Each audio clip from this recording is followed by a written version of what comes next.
नमस्कार दोस्तों। आज हम बात करेंगे रिस्ट्रिक्टिव लंग डिजीज़ के बारे में। रिस्ट्रिक्टिव लंग डिजीज़ कौन सी होती है? देखिए, रिस्ट्रिक्टिव मतलब होता है किसी चीज़ को रोकना या कंट्रोल करना। तो रिस्ट्रिक्टिव लंग डिजीज़ ऐसी डिजीज़ है जो आपके फेफड़ों में हवा को जाने से रोकती है या आपकी ब्रीदिंग में डिफ़िकल्टी पैदा करती है। उसे हम बोलते हैं रिस्ट्रिक्टिव लंग डिजीज़। अब रिस्ट्रिक्टिव लंग डिजीज़ जो होती है वो दो पार्ट में डिवाइड होती है। एक होती है पेरेन्काइमल, दूसरी होती है एक्स्ट्रा पेरेन्काइमल। तो पेरेन्काइमल क्या है? अगर आपके फेफड़ों में जो पेरेन्काइमल टिश्यू होते हैं, अगर उसमें प्रॉब्लम आ गई है जिसकी वजह से आपके जो फेफड़े हैं वो स्टिफ हो गए हैं, हार्ड हो गए हैं और हवा वहाँ अंदर नहीं जा पा रही है, वो होती है आपकी पेरेन्काइमल डिजीज। एक्स्ट्रा पेरेन्काइमल क्या है? अगर आपके फेफड़ों के बाहर आपकी चेस्ट वॉल में कहीं पर प्रॉब्लम है, उस वजह से क्या हो रहा है, आपकी ब्रीदिंग में प्रॉब्लम हो रही है, आपके फेफड़ों में हवा नहीं जा पा रही है, तो उस कंडीशन को हम बोलते हैं एक्स्ट्रा पेरेन्काइमल डिजीज। अब जो पेरेन्काइमल डिजीज होती है, देखिए सबसे पहले जो पेरेन्काइमल डिजीज आती है उसे हम बोलते हैं सार्कोइडोसिस। अब सार्कोइडोसिस क्या है? देखिए, जब आपके फेफड़ों में इन्फेक्शन होता है, वो इन्फेक्शन किसी भी वजह से हो सकता है, बैक्टीरिया से, वायरस से या किसी केमिकल से, स्मोकिंग की वजह से। ठीक है, जब आपके फेफड़ों में इन्फेक्शन होता है तो इन्फेक्शन की वजह से इन्फ्लामेशन होती है। तो इन्फ्लामेटरी जो सेल्स होते हैं वो क्या करते हैं, एक नोड्यूल फॉर्म कर देते हैं या एक लंप बना लेते हैं। ठीक है, तो उसकी वजह से क्या होता है, आपके फेफड़ों में हवा नहीं जा पाती, आपके फेफड़े हार्ड हो जाते हैं, स्टिफ हो जाते हैं। तो ये जो इन्फ्लामेटरी सेल्स का गुच्छा बन जाता है, इसे हम बोलते हैं ग्रेनुलोमा।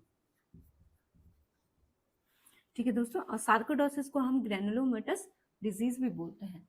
तो जब ये इन्फ्लामेटरी सेल्स की गांठें जब आपके फेफड़ों में बन जाती हैं तो यहाँ पर हवा नहीं जा पाती, आपको ब्रीदिंग में प्रॉब्लम होती है। अब देखिए, सार्कोइडोसिस में होता क्या है, इसमें एक तो ग्रेनुलोमा फॉर्मेशन होता है। ठीक है, दूसरा क्या होता है, लिम्फोएडिनोपैथी हो जाती है। अब लिम्फोएडिनोपैथी क्या है? देखिए, जो आपके लिम्फ नोड्स होते हैं, अब लिम्फ नोड क्या होते हैं? देखिए, जैसे आपकी बॉडी में वेस्कुलर सिस्टम होता है, ठीक है, वो नलियां जिनसे आपका ब्लड पास होता है, ब्लड सर्कुलेट होता है, उसे हम बोलते हैं वेस्कुलर सिस्टम। तो ऐसे ही आपके बॉडी में क्या होता है, लिम्फेटिक सिस्टम भी होता है। तो जब आपके जो वेस्कुलर सिस्टम है, ठीक है, ब्लड कैपिलरीज है, वहां से जब ब्लड पास हो रहा है, सर्कुलेट हो रहा है, तो वो एक प्रेशर के साथ में सर्कुलेट होता है। तो उस वजह से क्या होता है, कुछ फ्लूइड जो होता है, कुछ ब्लड प्लाज्मा जो हो जाता है, उन नलियों से लीक हो जाता है। ठीक है, अब देखिए, ये जो आपका वेस्कुलर सिस्टम है, ठीक है, ये आपका वेस्कुलर सिस्टम है, ठीक है, जहाँ से आपका ब्लड पास हो रहा है, तो ये एक प्रेशर के साथ में पास होता है। तो जब यहाँ से कुछ फ्लूइड लीक हो जाता है, तो अब इसे बाहर लाने का काम किसका है? लिम्फेटिक सिस्टम का है। देखिए, अगर ये फ्लूइड क्या है, आपकी बॉडी में जमा हो जाएगा तो आपकी बॉडी में स्वेलिंग आ सकती है। तो इस फ्लूइड को बाहर निकालने का काम किसका है? लिम्फेटिक सिस्टम का है। ये आपका लिम्फेटिक सिस्टम है। तो जैसे ये प्लाज्मा आपके लिम्फेटिक सिस्टम में एंटर करता है, इसे हम बोलते हैं लिम्फ, लिम्फेटिक फ्लूइड, और लिम्फ हम इस फ्लूइड को बोलते हैं। तो जब ये जो फ्लूइड होता है ये आपके लिम्फेटिक सिस्टम से पास होता है, तो यहाँ पे क्या होता है, बीच बीच में ये क्या होते हैं, आपके लिम्फ नोड होते हैं। अब ये लिम्फ नोड का क्या काम होता है? देखिए, ये लिम्फ नोड जो है आपके इम्यून सिस्टम की तरह काम करते हैं। इसमें आपके वाइट ब्लड सेल्स होते हैं जो क्या कर देते हैं, आपके लिम्फेटिक सिस्टम में जो भी बैक्टीरिया आ रहे हैं, वायरस आ रहे हैं या कोई पॉइजन पार्टिकल आपके फ्लूइड के साथ आ रहा है, तो लिम्फेटिक सिस्टम उसे क्या कर देते हैं, ट्रैप कर लेते हैं और उसे किल कर देते हैं। ये काम किसका है? लिम्फ नोड का है। ठीक है, तो जब सार्कोइडोसिस की कंडीशन डेवलप होती है और आपकी बॉडी में क्या होते हैं, इन्फ्लामेटरी सेल्स होते हैं, तो वो सेल्स क्या है, आपके सर्कुलेशन में भी जाते हैं, और सर्कुलेशन में जाएंगे तो जब सर्कुलेशन से ये फ्लूइड लीक आउट होगा और आपके लिम्फेटिक सिस्टम में एंटर करेगा, तो जो आपके लिम्फ नोड होंगे वो क्या करेंगे, उन इन्फ्लामेटरी सेल्स को ट्रैप करेंगे और उन्हें किल करेंगे। लंबे टाइम तक जब ये प्रोसेस चलती रहती है और आपकी बॉडी में जो इन्फेक्शन है, इन्फ्लामेटरी सेल्स है, ज़्यादा मात्रा में होते हैं, तो आपके लिम्फ नोड में सूजन आ जाती है, स्वेलिंग आ जाती है। उस कंडीशन को हम बोलते हैं लिम्फोएडिनोपैथी। ठीक है दोस्तों, तो सार्कोइडोसिस में क्या होता है, एक तो ग्रेनुलोमा फॉर्मेशन होता है, दूसरा क्या होता है, आपके जो लिम्फ नोड होते हैं उनमें सूजन आ जाती है।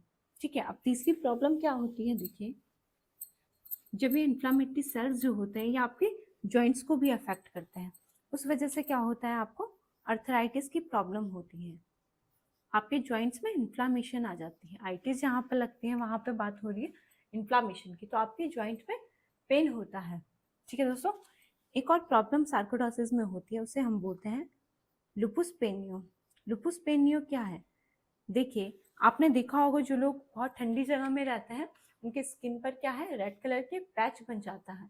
तो लुपुस पेनियो में क्या होता है, जब सार्कोइडोसिस की कंडीशन होती है तो उस पर्सन के क्या होता है, नोज में और चिक्स में रेड कलर का उभरा हुआ पैच बन जाता है, जिसे हम बोलते हैं लुपुस पेनियो। तो ये सारी प्रॉब्लम सार्कोइडोसिस में होती है। और सार्कोइडोसिस की कंडीशन जब होती है तो 95% क्या है, ये आपके फेफड़ों को, जो आपके लिम्फ नोड है उसको इन्वॉल्व करता है।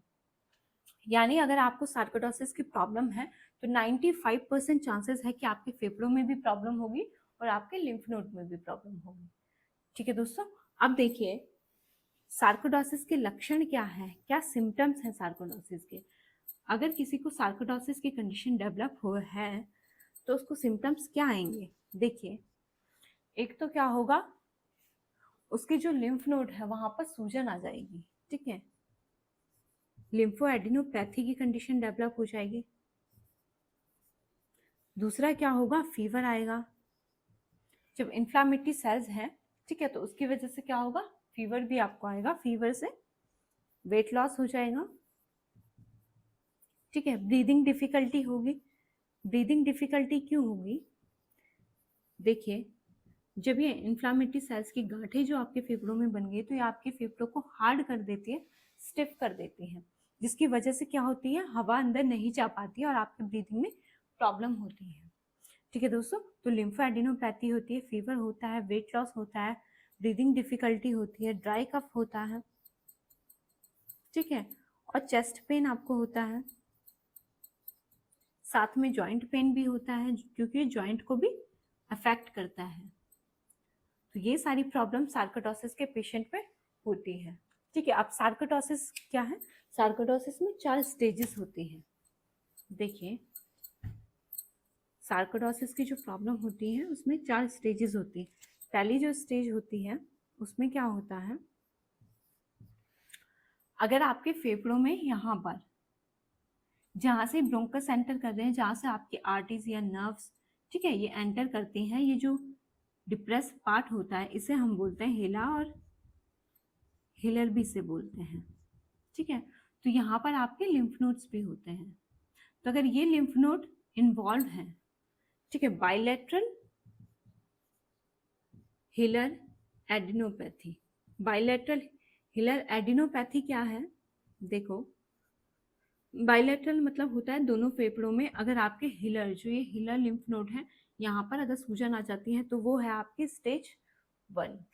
ठीक है, अब स्टेज 2 कौन सी है, देखिए, बाइलेटरल हिलर एडिनोपैथी के साथ में अगर आपके फेफड़ों में भी ये इन्फ्लामेटरी सेल्स हैं, ठीक है, पल्मोनरी इनफिल्ट्रेशन, ये है आपकी स्टेज 2। ठीक है दोस्तों, थर्ड स्टेज कौन सी है, देखिए, अगर आपकी लिम्फ नोड इन्वॉल्व नहीं है, सिर्फ आपके फेफड़ों में ये प्रॉब्लम है, तो ये है आपकी थर्ड स्टेज, पल्मोनरी इनफिल्ट्रेशन। ठीक है, ये फेफड़ों में इन्फ्लामेटरी सेल्स की गांठें बन गई हैं जिससे आपके फेफड़े हार्ड हो गए हैं। चौथी जो स्टेज आती है उसे हम बोलते हैं पल्मोनरी फाइब्रोसिस। अब फाइब्रोसिस क्या है, यहाँ पर क्या हो जाती है, एक्स्ट्रा ग्रोथ हो जाती है आपके फेफड़ों में, ये आपके फेफड़े हार्ड हो जाते हैं। ठीक है, हवा यहाँ पर नहीं जा पाती, आपके फेफड़े एक्सपेंड नहीं कर पाते हैं, वो क्या है, 4th स्टेज है। तो ये 4 स्टेज सार्कोइडोसिस में होती है। ठीक है दोस्तों, देखिए, अब सार्कोइडोसिस में जो सबसे मेन जो सार्कोइडोसिस है वो होता है लॉफग्रेन सिंड्रोम। लॉफग्रेन सिंड्रोम क्या होता है, देखिए, लॉफग्रेन सिंड्रोम एक टाइप का सार्कोइडोसिस है। इसमें होता क्या है, देखिए, एक तो आपका जो ये हिला, जो ये लिम्फ नोड्स हैं, इनमें स्वेलिंग आ जाती है। ठीक है, सार्कोइडोसिस की कंडीशन डेवलप होती है, बाइलेटरल हिलर एडिनोपैथी। ठीक है, सूजन आ जाती है। दूसरा क्या होता है, इरिथमा नोडुसम। एरिथेमा नोडोसम क्या है?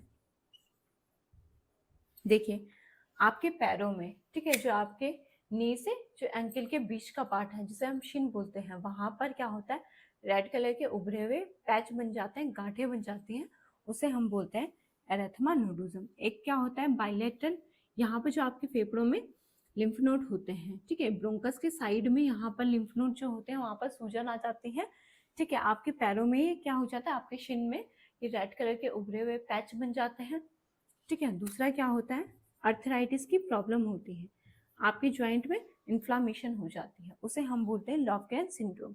ये एक टाइप का क्या है, सार्कोडोसिस है, ठीक है दोस्तों। अब देखिए सार्कोडोसिस में जो दूसरी कंडीशन आती है उसे हम बोलते हैं, देखिए उसे हम बोलते हैं हीरफॉर्ड वाल्डेन स्ट्रोम सिंड्रोम। ये कंडीशन क्या है, इसमें क्या होता है, देखिए ये भी एक टाइप का सार्कोडोसिस है। इसमें होता क्या है, देखिए जो आपका पैरोटिड ग्लैंड होता है वो इनलार्ज हो जाता है, जो आपका पैरोटिड ग्लैंड है वो इनलार्ज हो जाता है। पैरोटिड ग्लैंड कहाँ क्या होता है, देखिए पैरोटिड ग्लैंड जो आपका ईयर होता है इसके फ्रंट पार्ट पे यहाँ पर पैरोटिड ग्लैंड होता है। ये पैरोटिड ग्लैंड का काम क्या है, ये सलाइवा प्रोड्यूस करता है, ठीक है। सलाइवा बनाने का काम किसका है, पैरोटिड ग्लैंड का है। तो यहाँ पर क्या होता है, जब सलाइवा प्रोड्यूस करता है तो उसकी वजह से क्या होता है, आप खाने को आराम से चबा पाते हैं, निगल सकते हैं, ठीक है। तो पैरोटिड ग्लैंड में इन्फ्लामेशन हो जाती है, पैरोटिड ग्लैंड इनलार्ज हो जाता है, यहाँ पे सूजन आ जाती है, वो कंडीशन होती है हीरफॉर्ड वाल्डेनस्ट्रोम सिंड्रोम की। अब सिंड्रोम है तो एक प्रॉब्लम नहीं होगी, बहुत सारी प्रॉब्लम होगी। दूसरा क्या होगा, सार्कोडोसिस की कंडीशन तो डेवलप होगी ही, ठीक है, यहाँ पर लिम्फ नोड में सूजन तो आएगा ही, इसके साथ में क्या होता है, देखिए फीवर भी आता है, ठीक है। हीरफॉर्ड वाल्डेनस्ट्रोम सिंड्रोम में क्या होता है, ये ग्लैंड इनलार्ज हो जाता है, फीवर आता है। दूसरा क्या होता है, यूवाइटिस की कंडीशन होती है। यूवाइटिस क्या है, देखिए जो यूविया होता है ये कहाँ होता है, जो आपके आईज होती हैं, ये व्हाइट कलर का आपको पोर्शन दिख रहा है, इसके नीचे क्या होते हैं, लेयर होती है, इसे हम बोलते हैं यूविया। तो वहां पर जब इन्फ्लामेशन होती है तो उस कंडीशन को यूवाइटिस बोलते हैं। इन्फ्लामेशन होने की वजह से क्या होता है, वहां पर जो ये व्हाइट पार्ट होता है ये रेड हो जाता है, ठीक है, ब्लड ब्लड हमें आंखों में दिखाई देता है, वो कंडीशन है यूवाइटिस की। दूसरा क्या होता है, जो आपकी फेशियल नर्व होती है वो पैरालिसिस हो जाती है, ठीक है। फेशियल नर्व क्या है, आपकी जो आईज होती हैं, ठीक है, या आपके जो चिक्स हैं, जो आपका जॉ है, यहाँ पर क्या करती है, सिग्नल पास करती है। जब आपकी ये फेशियल नर्व पैरालिसिस हो जाती है तो आपके जो ये पार्ट हो जाता है ये सुन हो जाता है, ठीक है। आपके फेशियल जो एक्सप्रेशन हो जाते हैं वो नहीं आ पाते हैं, वो लॉस हो जाते हैं, ठीक है। आपकी जो टेस्ट सेंसेशन होती है, टेस्ट आपको ठीक से नहीं आ पाता है, वो कंडीशन है फेशियल नर्व पाल्सी की, ठीक है। तो हीरफॉर्ड वाल्डेनस्ट्रोम सिंड्रोम में इतनी सारी प्रॉब्लम्स आती हैं। इससे पहले मैंने बात करी थी लॉफ्ग्रेन सिंड्रोम की, वो भी एक टाइप का सार्कोडोसिस है, और ये भी क्या है, एक टाइप का सार्कोडोसिस है, ठीक है दोस्तों। सार्कोडोसिस में क्या होता है, इन्फ्लामेशन जब होती है फेफड़ों में तो इन्फ्लामेटरी सेल्स क्या करते हैं, गुच्छा बना लेते हैं, ठीक है। गुच्छे से क्या होता है, ये गांठें जो गांठे से बन जाती है, गांठें हार्ड हो जाती है, ये आपके फेफड़ों को स्टिफ कर देती हैं, जिसकी वजह से हवा नहीं जा पाती, आपके फेफड़े क्या होता है, एक्सपेंड नहीं कर पाते हैं। जब हम सांस लेते हैं तो आपके फेफड़े फूलते हैं, तो वो प्रोसेस फेफड़ों में नहीं हो पाती है, वो कंडीशन है सार्कोडोसिस की। नेक्स्ट टाइम जब आपको सार्कोडोसिस वर्ड सुनने को मिलेगा या आपके आसपास कहीं पर किसी को प्रॉब्लम है तो आप बता पाएंगे, ठीक है, कि सार्कोडोसिस होता क्या है। अब अगले वीडियो में हम बात करेंगे अगली प्रॉब्लम के बारे में। अपना ध्यान रखिए, धन्यवाद।